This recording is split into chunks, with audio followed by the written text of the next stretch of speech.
Hello guys! Ayan, nandito nga tayo sa bilihan ng mga tsinelas dito sa Marikina. Ayan, pinapakita ko nga sa inyo yan guys.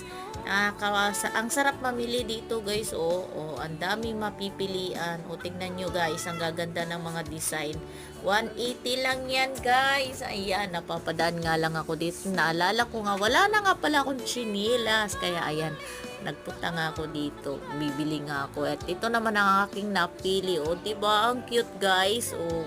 180 lang yan guys. Pag binili mo yan sa mall, nako, ang mahal niyan. Nakita nyo yan? Yan ang presyo niyan guys. Gaganda siya.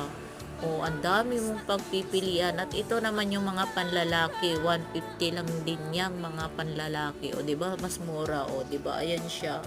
Diba? Ayan. Mayroon nga yan. Ito nga yun ay dalawa 180 nga yan guys. Diba? Pambabae. Ang cute. Diba? Syala-syala. Diba? Pinapakita ko nga sa inyo iba-iba.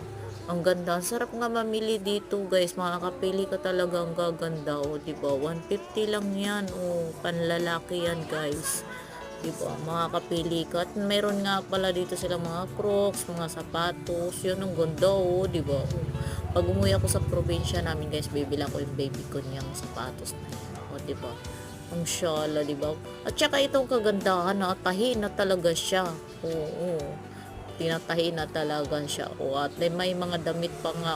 Diba? Mga crocs. Yan lang. Iba-iba. Yan lang guys. Thank you for watching.